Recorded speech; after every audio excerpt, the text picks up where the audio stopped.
chapters in this book and interesting studies. The chapter's kind of long because it not only involves heart anatomy but physiology. So here we go.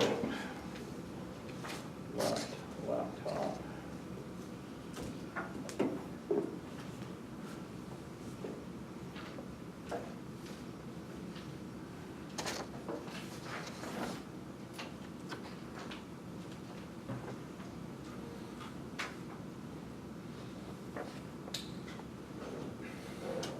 And there actually is a method to my madness, and the reason I don't have the thing pulled down.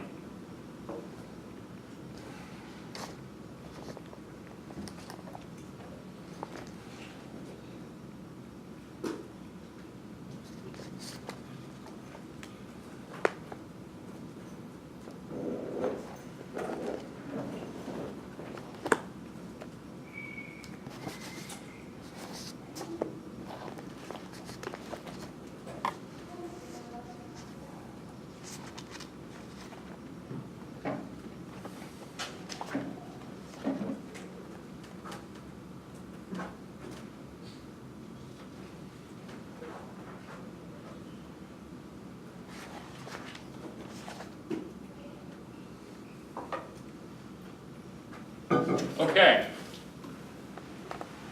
Well, I wish I could move the projector around a little bit. But let's see, maybe this next diagram is actually better than that one. See how that works. Okay. So, the blood chapter was recorded yesterday. You can watch it online. In order to keep up with our schedule, we just kind of got to do it that way.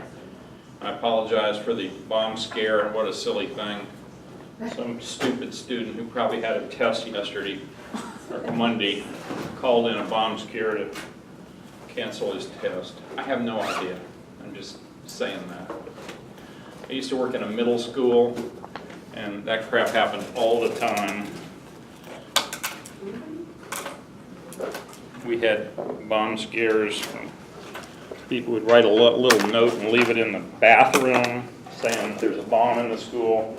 The administrators were all trying to cover their butts. You don't need one. I'm giving out some red pens that you can use if you want. If I had blue pens, I'd give you them too, because we're going to talk about which chambers of the blood have red blood and which have blue blood. Okay, red blood is highly oxygenated, right? It's hemoglobin, and blue blood is venous, returning from the periphery generally. Okay, we have to start somewhere when we're talking about the blood flow through the heart, so we're going to start like the blood has just come from the body, okay? And when blood comes back from the body, it is what color? How about blue? Okay, so here comes blood from the lower half of the body up through the vena cava, through the inferior vena cava, and it's also coming down from the heart through the superior vena cava, which is this one right here. Okay, so this is the superior vena cava, and this is the inferior vena cava. That's where the blood comes back from the body to get to the heart. Now, once it comes back, it enters into this chamber right here, which is called the right atrium. Okay, so here's the RA. The right atrium, that's about all it does is collect blood. Okay, it pumps a little bit, but not very much. The atriums really don't contract much. They don't add but about 10% to the pumping action of the heart. Once the blood has collected there and the heart beats again, the blood is pushed down through this valve right here, which is called the tricuspid valve. Another name for that would be the right AV valve. In other words, it goes from the atrium to the ventricle, and it's on the right side. And then it enters this ventricle right here, which is called the right ventricle. And I'm sure that makes, there it is, ventricle. So this is the RV, right ventricle. It's passed through the tricuspid valve into the right ventricle. The right ventricle then squeezes and pushes the blood out this way here. It goes out through this valve right here, which is called the pulmonary valve. I'm sure there's a line that goes to it, but I don't see it. Maybe this is it right here. Yeah, pulmonary valve. Okay, right there. When the blood gets pushed out through the pulmonary valve, it goes into the pulmonary artery, the PA. Another name for the PA is the pulmonary artery equals pulmonary trunk. Okay, so this could be called the trunk. Man, T-R-U-N-K. Okay, pulmonary trunk. It's still all blue, right? It's all unsaturated blood, and then it splits here and goes to the left PA, left pulmonary artery, and to the right PA. Okay? The left PA sends blood to the left lung. The right PA sends blood to the right lung. Makes sense? The blood then percolates through the lung, and it goes from arteries to arterioles to smaller and smaller until it gets into little tiny capillaries which surround each alveolus, the little air sacs that the lung is made of. And each of those air sacs, the capillaries kind of surround those alveoli, and as that blood flows past those alveoli, it picks up oxygen.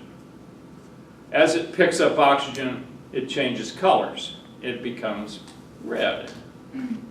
And then those tiny little capillaries start merging together and forming bigger and bigger vessels until we would call them the pulmonary veins.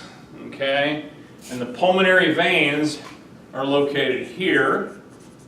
Pulmonary veins. And here's another one over here. I'm not sure I can really make this out. Let's just say one of these is a pulmonary vein from that lung. Okay? So you've got blood that has percolated through the right lung, coming back kind of behind the heart, as you can see, this is the aorta, behind the pulmonary artery.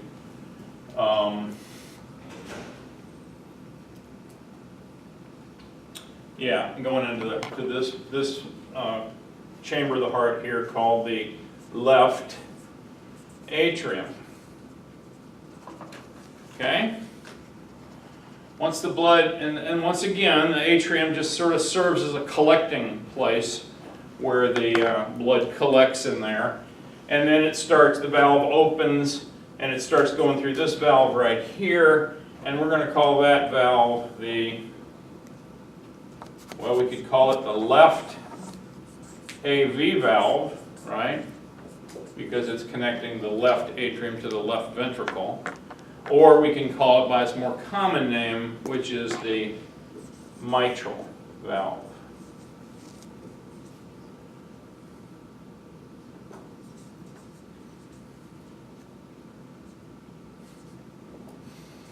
Okay. So the mitral valve, it goes down into here and it enters this chamber, which is called the left ventricle. Now, just so you know, the left ventricle is where it's at in terms of pumping your blood. The left ventricle generates a lot of pressure. It's very strong. Notice how thick the wall is here of the left ventricle as compared to the right ventricle over here. Now, why is that? So this is the right ventricle, thin, and this is the left ventricle, which is very thick. Well, remember that the right ventricle only has to pump blood into the lungs, so it only has to pump it about that far. And the pulmonary system is a very low pressure system. And we'll come back to all of this stuff, but when I say low pressure system, I mean really low. It's like 30 over 3, okay, millimeters of mercury. On the other hand, the aorta, which we're going to come out to next, that pumps blood around your whole body, runs a pressure about 120 over 80. That's the blood pressure you get in your arm when you get your blood pressure checked. Okay? So, just from those numbers right there, you can tell that the left ventricle has got to be much, much more powerful than the right ventricle. Because the right ventricle only has to pump the blood that far. It's a very low pressure system. Whereas the other side of the heart, it has to pump it all the way up to the top of the head, all the way down to the bottom of the feet. Has to pump it through the kidneys, the liver, all the organs of your body have to get blood from the left side of your heart.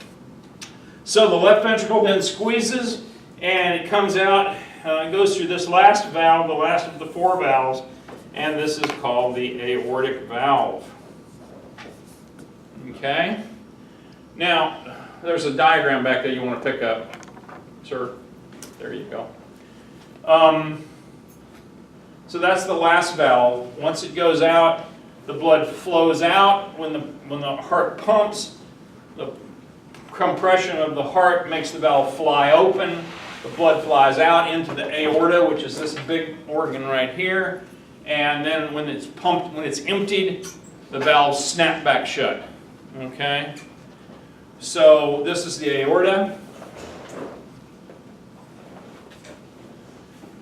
And the aorta is going to loop around. This is called the aortic arch. And then coming down behind the heart, it's called the descending aorta. The descending aorta goes down and splits to go down both your legs and goes to all the other things we just talked about. The aortic arch gives off 3 major branches. This one here is called the innominate.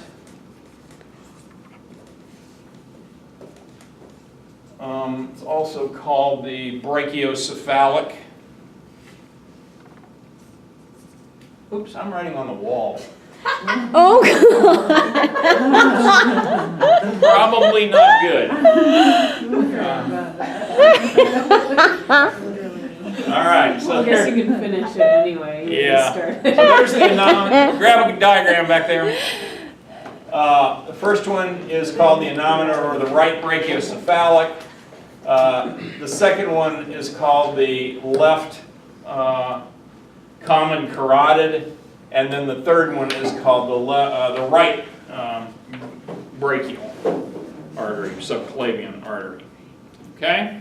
I totally lost. what was that last one? What was the last one? The right, correction, the left subclavian artery. Yeah, we'll go over those blood vessels later. All right, a couple of points that I want to just make sure you understand here. You notice that arteries, by definition, always leave the heart. Veins always return to the heart. Okay? It doesn't matter whether the blood is blue or whether it's red. Arteries leave the heart, veins return. The pulmonary artery here is the only artery in the body that has unoxygenated blood in it, because it's the only artery that's leaving the heart, but yet it's still unoxygenated. Okay? Questions? Make sense? Complicated. All right, let's go through it step by step now. I have a question. Yeah.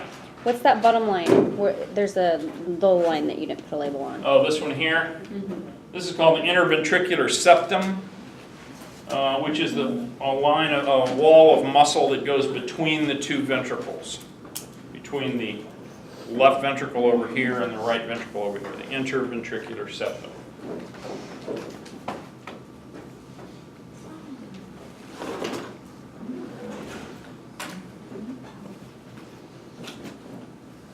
Okay. So there's the answers. Let me just run over it real quick again for you. You've got the superior vena cava, and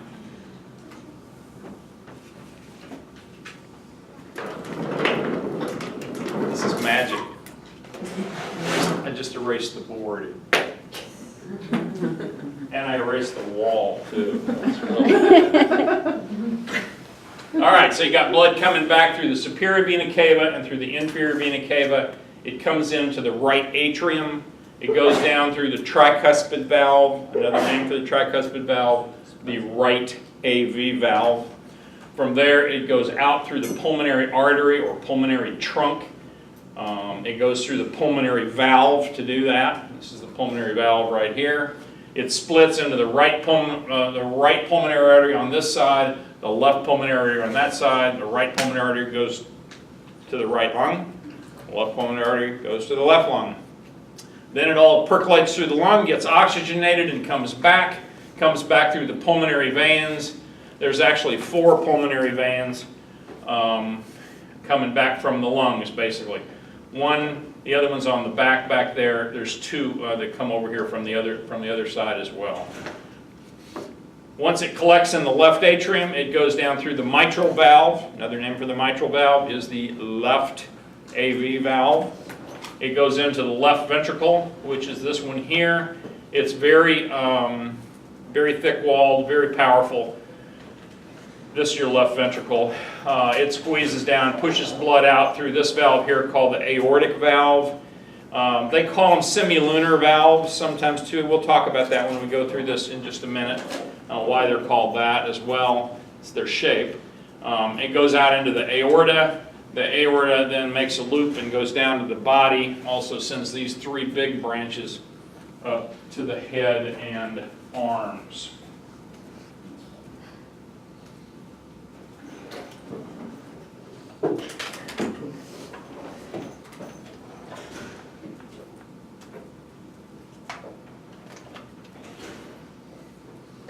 Okay. Yay, there it is. Okay, now let's put colors to it, better colors at least. Viewing the same thing. Vena cava, superior vena cava, inferior vena cava come into this valve right here. It goes down through the tricuspid valve, and it's called the tricuspid valve because it has 3 cusps. 1, 2, 3. That one has the little stringy things on it too, but they're not shown in this illustration. So this is the right ventricle. Right ventricle ejects blood out through the pulmonary valve. Notice that these are this is a semilunar valve as well. It goes out into the pulmonary artery, it goes to the 2 lungs, it comes back. They don't even have a right pulmonary vein illustrated on this diagram, which is not really very good. But anyway, all the blood then flows into the left atrium through the mitral valve. The mitral valve only has 2 leaflets, 1 and 2. I'll tell you how it got its name in a few minutes here. And then it turns and goes up, out through the aortic valve, which is right there, kind of hidden behind there. And then it goes around the aorta. The first branch is called the right brachiocephalic. We used to call it the right innominate artery, the artery with no name, because it's kind of weird. It just goes up there about 1 inch, and then it splits into a subclavian, a right subclavian that goes to that arm, and a right common carotid that goes up to the brain. On this side over here, they're separated from birth here at the aorta. So this one is called the left common carotid right there. And the second one is the left subclavian going to the arm. So this one's to the head, this one's to the arm, this is to both. Okay, now, the thing you got to remember about this, and I think I've made this clear already, is that the blood is there's really 2 pumping systems. Okay, there's the right heart and there's the left heart. And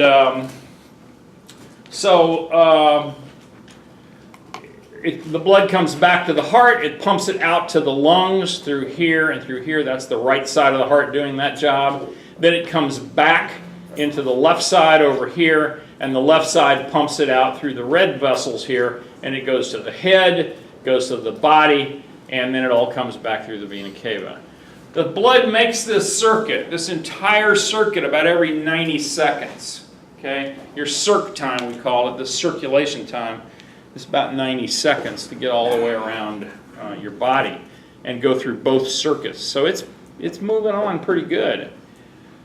3 types of blood vessels. I already mentioned this for you. The arteries carry blood away from the heart, veins carry blood back to the heart, and the capillaries are the little networks that connect arteries and veins. Capillaries are also called exchange vessels because that's where all the action occurs, is in the capillaries. That's where they give up their oxygen or they pick up their oxygen. It's where they pick up the CO2 or they drop off the CO2. The stuff that is exchanged not only is gases, but it's also things like sugar and nutrients that your body needs. It picks it up from those exchange vessels. And then waste products to get rid of wastes. Now, carbon dioxide is a gaseous waste, but other waste products get picked up out there too from the cells. Anatomy of the heart, if you look at the heart and the chest, the great veins and the arteries are at what we call the base of the heart, and the pointed tip of the heart is called the apex. Now remember, the apex is actually on the bottom, okay, and the base of the heart is actually on the top, but that's where it's connected. Now, what did you call the apex? The heart, of course, lives in the pericardial sac, just like the guts in the belly live in the peritoneal sac, and the lungs and the chest live in the pleural sac. There's a pericardial sac that supplies the heart. Remember from your 231 that the heart lives in what's called the mediastinum, the middle part of the chest, mediastinum. And there's pleural cavities on either side of that. Okay. So here's another diagram of this. Here's the base of the heart. Like I said, this is the base of the heart where everything's attached. And here's the apex of the heart down here.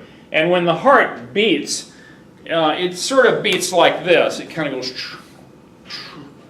So the apex actually moves up and down with each heartbeat, a little bit, as the heart beats.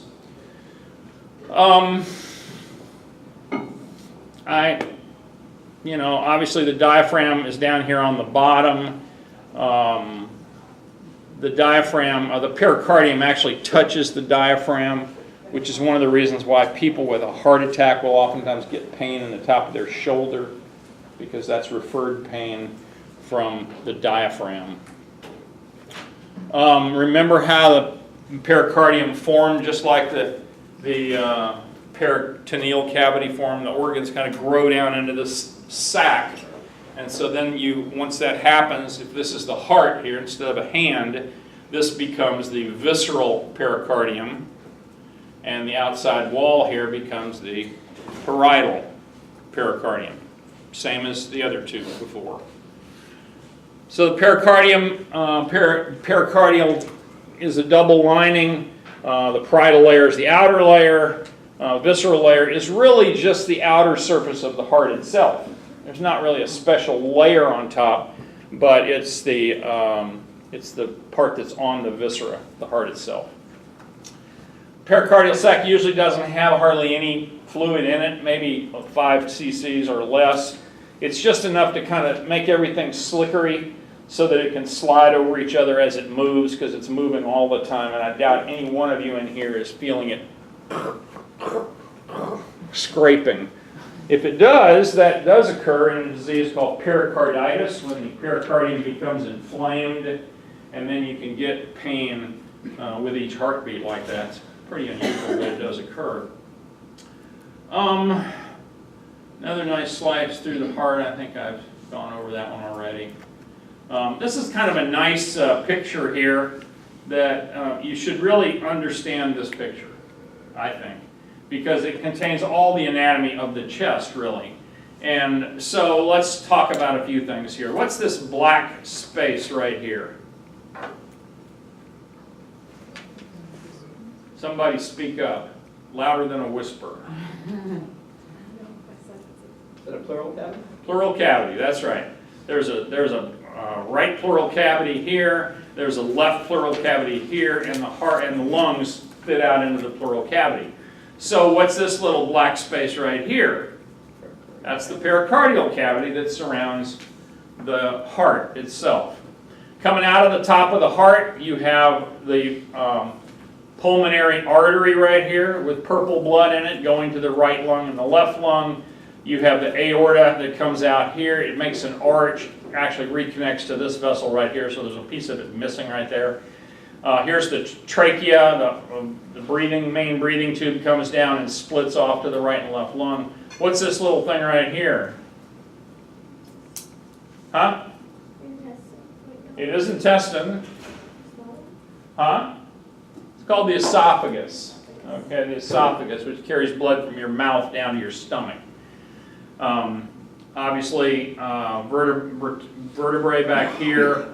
These are ribs out here. Notice that usually you see 2 or 3 ribs on each straight cross section because the ribs, remember, are kind of going at this angle, and they're not.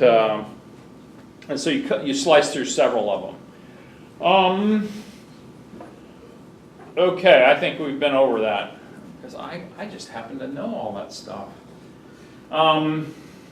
Pericardial cavity.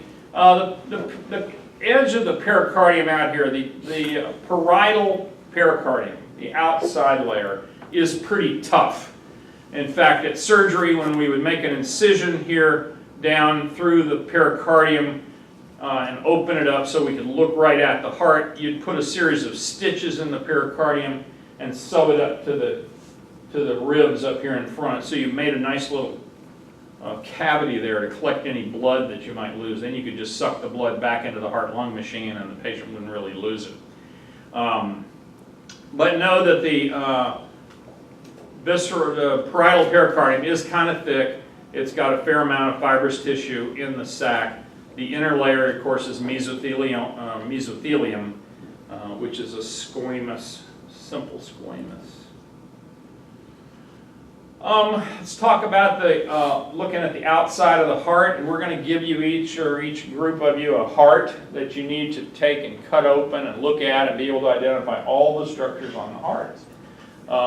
They're really great. The hearts we get are from pigs, I believe, and they're almost exactly the same size as a human heart. I mean, they're about this big, and I think you'll find that to be very, very helpful in understanding this. And of course, that'll be on the practical as well. The atria, the top 2 chambers, are very thin-walled. They have this little outer ear, we call it the auricle. You'll see it when you get your heart, but basically it's a little appendage that sticks off that really is insignificant other than the fact that it helps you orient yourself a little bit. Sulci are little grooves on the outside of the heart. Remember, we had sulci of the brain. We have the coronary sulcus, which runs across the heart between the atria above, ventricles below. There's a coronary sinus that goes that way. The reason we call it the coronary sinus is because the coronary arteries run into it, run through it. What are coronary arteries? Anybody? Anybody? Coronary arteries are the arteries that carry blood to what? No, those are the carotid arteries that carry blood to your brain. The coronary arteries carry blood to the heart muscle itself. Okay? Obviously the heart muscle is pretty thick. We have to have blood vessels that actually carry blood to the heart muscle itself. The number 1 disease in America today is coronary artery disease. Those little arteries that carry blood to the heart muscle itself get clogged, and when they get clogged, that piece of heart muscle doesn't get enough blood, and that's called a heart attack. Okay? And so the coronary arteries are really important. We'll talk about it, but just know that they run around the heart, sort of between the atria and the ventricles. We'll go into their anatomy more completely.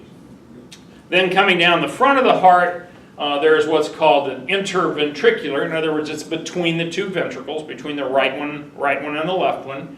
And on the back side of the heart, there's a posterior interventricular sulcus.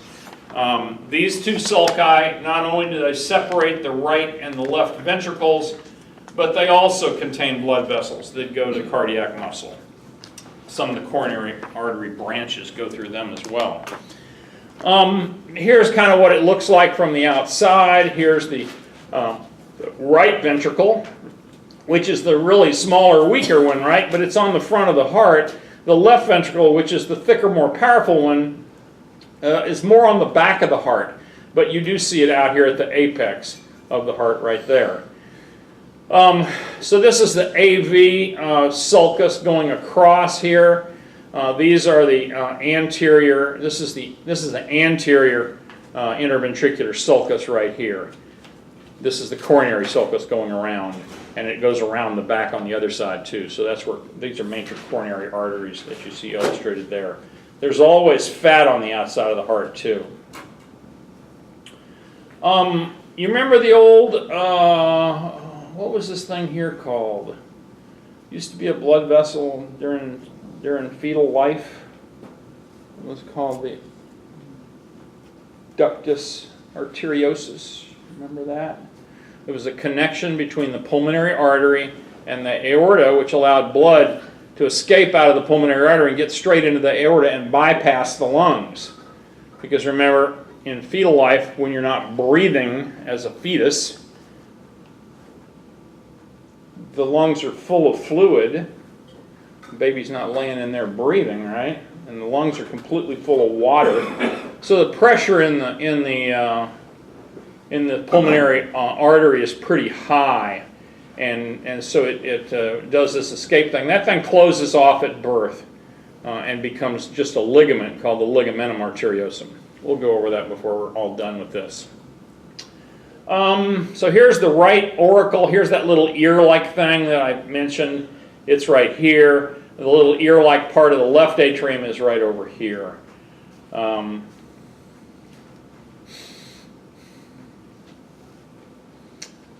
This is the back of the heart, and this is why it's so important that you get your heart and you orient yourself to your heart.